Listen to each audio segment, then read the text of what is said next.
Assalamu alaikum. I am Dr. Aisha. Today we are going to talk about muscles of posterior compartment of thigh.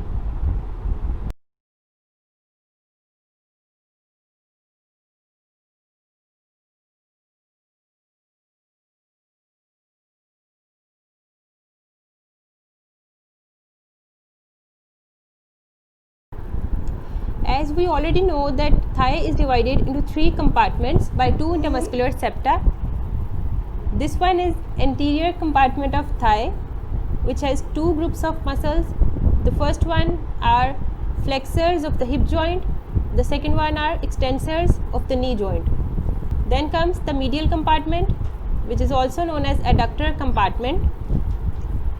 We are done with anterior and medial compartments. Today we are going to start muscles of the posterior compartment. This is the posterior compartment, which contains biceps femoris, semitendinosus and semimembranosus. Let's talk about these muscles in detail. This is an image showing muscles of posterior compartment, which are semitendinosus, semimembranosus, biceps femoris, its long head and its short head. Out of these four muscles, the first three muscles, which are semitendinosus, semimembranosus and long head of biceps femoris, these are termed as hamstring muscles because they share some common features. Short head of biceps femoris doesn't share these features with these three muscles, so we don't term this muscle as hamstring muscle. Why do we call these muscles as hamstrings? The word ham is derived from Old English ham, meaning the hole or bend of the knee, whereas string refers to tendons. Thus, hamstrings are string-like tendons felt on either side at the back of the knee.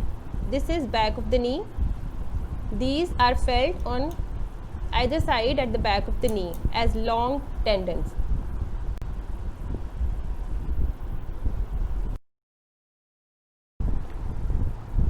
Now let's discuss the common features of hamstring muscles. The first one is proximal attachment of hamstring muscles. All the hamstring muscles, they have proximal attachment to the ischial tuberosity deep to gluteus maximus.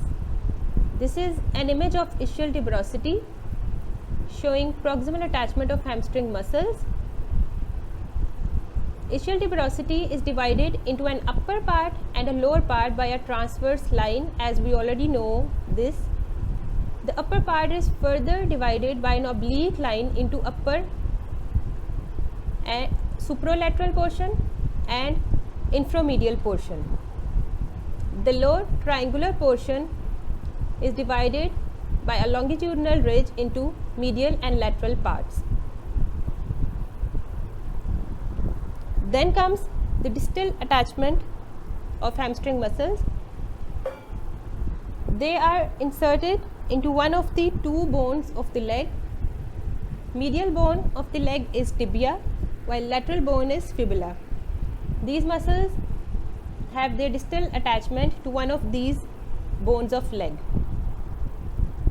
Then comes action of these muscles. As they span and act on two joints, producing extension at the hip joint and flexion at the knee joint. These muscles have action on two joints. Then comes innervation of these muscles. They are innervated by tibial division of sciatic nerve. Now let's discuss origin, insertion and action of these muscles individually. Now the first muscle in this group is semitendinosus. As its name indicates, it is half tendinous.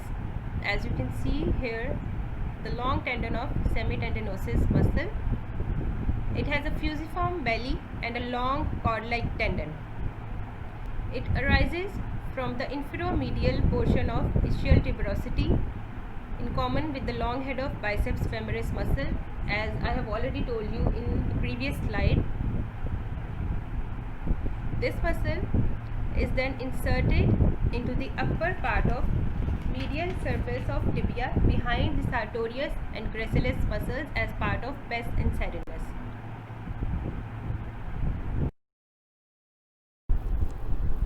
This is an image showing insertion of semitendinosus as a part of pes inserinus. This is pes inserinus, common insertion of these three muscles. This is semitendinosus, which is inserted behind the sartorius and gracilis muscles. Now coming to action of semitendinosus, it extends the thigh, flex the leg and rotate it medially when the knee is flexed. When the thigh and leg are fixed, it can help extend the trunk at hip joint. With other two pes inserinus muscles, it also adds stability to the medial aspect of the extended knee, as it spans the two joints, hip joint as well as knee joints. Knee joint, it has action on both these joints. Now the second muscle in this group is semimembranosus muscle. It is a broad muscle that is named so because of its flattened membranous proximal attachment. This one is the proximal attachment of this muscle to the ischial tuberosity. It lies posteromedially in the thigh, deep to the semitendinosus muscle. It arises from the supralateral impression on the upper part of ischial tuberosity. This tendon is inserted into the groove on the posterior aspect of medial tibial epicondyle. Tibia, upper end of tibia has two condyles, medial and lateral. This is inserted into the groove on the posterior aspect of medial tibial condyle. We will talk about tibia in detail later on. Another important point which we need to know about semimembranosus is that its tendon divides distally into three parts. This is semimembranosus muscle. This is tendon of semimembranosus. This tendon has a direct attachment into the groove on posterior aspect of medial tibial epicondyle. The second part of this tendon blends with the fascia covering popliteus muscle. This is the second part of its tendon. And the third and reflected part, this one, reinforces the intercondylar part of joint capsule of the knee as oblique popliteal ligament. This part, reflected part, it reinforces the joint capsule of the knee joint as oblique popliteal ligament.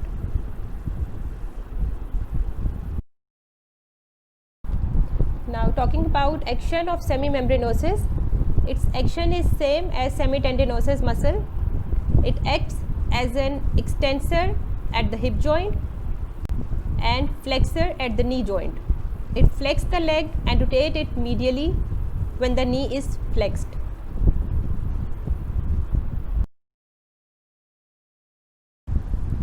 The third muscle in this group is biceps femoris muscle. As its name indicates, it has two heads, long head, which you can see here, and a short head. This one is the short head of biceps femoris muscle. It lies posterolaterally in the thigh. We'll talk about its long head first. Long head of biceps femoris has its origin from the infromedial impression on the upper part of ischial tuberosity, in common with the semitendinosus muscle. This point is origin point of long head. It also arises from the lower part of sacrotuberous ligament. This head crosses and provides protection for the sciatic nerve after it descends from the gluteal region into the posterior aspect of thigh. Now comes origin of the short head. Short head arises from the lateral lip of linea aspera between adductor magnus and vastus lateralis from the upper 2/3 of lateral supracondylar line and from lateral intermuscular septa. It has 3 origin points from lateral lip of linea aspera, from upper 2/3 of lateral supracondylar line of femur, and from lateral intermuscular septum. Now comes insertion of biceps femoris muscle.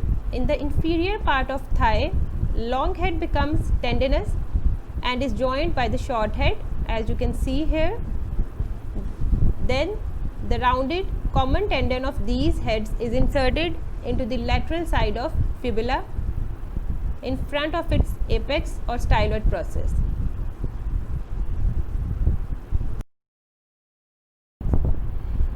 This is an image showing insertion of biceps femoris muscle into the head of fibula. Its tendon is split at this side by fibular collateral ligament of knee. This one is fibular collateral ligament, and this is tendon of biceps femoris. It is split at this side by this ligament.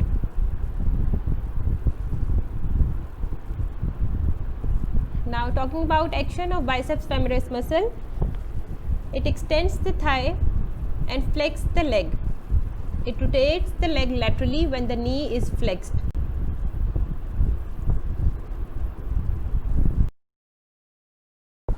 Now let's talk about nerve supply of muscles of posterior compartment. These muscles are supplied by sciatic nerve. This is sciatic nerve. The green portion is tibial division of sciatic nerve, and the yellow one is common fibular division of sciatic nerve. Sciatic nerve has nerve root value L5, S1 and S2.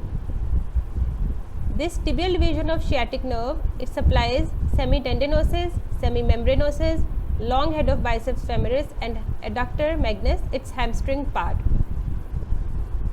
This common fibular division, this yellow one, supplies short head of biceps femoris muscle.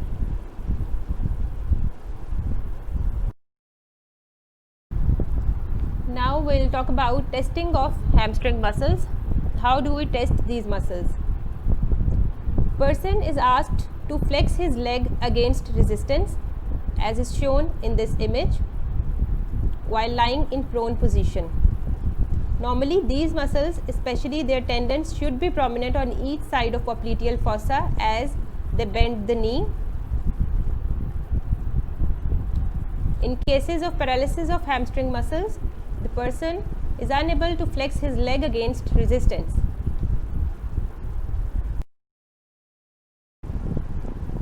Now let's talk about hamstring injuries. A hamstring injury is a strain or tear to the tendons or large muscles at the back of the thigh. These injuries most commonly occur proximally and are more common in athletes.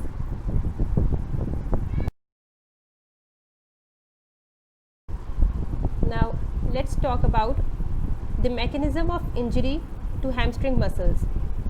This type of injury can occur if any of the tendons or muscles are stretched beyond their limit. It is common in athletes during sudden explosive movements such as sprinting or jumping. But this type of injury can also occur more gradually or during slower movements that overstretch your hamstrings. How can we avoid this type of injury? Regularly doing stretching and strengthening exercises and proper warming up before exercise may help reduce your risk of injury to hamstring muscles.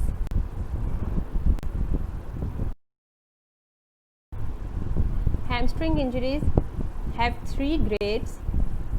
Grade 1 refers to a mild muscle pull or a strain. Grade 2 refers to a partial muscle tear, as you can see in this image.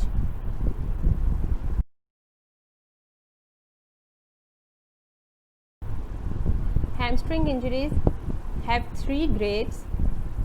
Grade 1 refers to a mild muscle pull or a strain. Grade 2 refers to a partial muscle tear, as you can see in this image. And in grade 3, there is a complete muscle tear, as you can see here. These are the 3 grades of hamstring injuries. In severe cases, there may be avulsion or tearing away of ischial tuberosity at the proximal attachment of biceps femoris and semitendinosus muscles. This is the point of avulsion injury. What is avulsion injury? It is basically tearing away of a bony fragment along with the tendons. This type of injury may result from forcible flexion of the hip when the knee is extended. For example, during kicking a football, this type of injury may occur.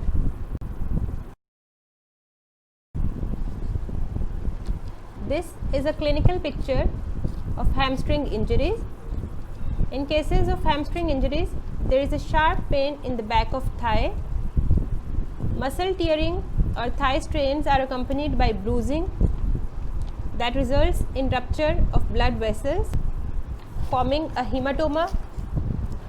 Hematoma is basically a collection of blood outside the blood vessel. There is a palpable mass in the middle of the thigh. These injuries are usually diagnosed by MRI.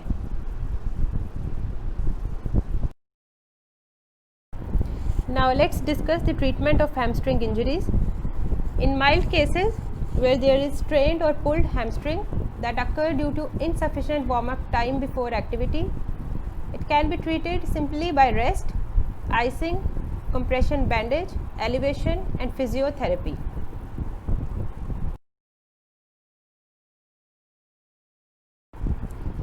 While in severe cases, surgery is done with muscle retraction. In cases of bony avulsions, screw may be used in severe cases. That's all about hamstring muscles and their injuries. Thank you.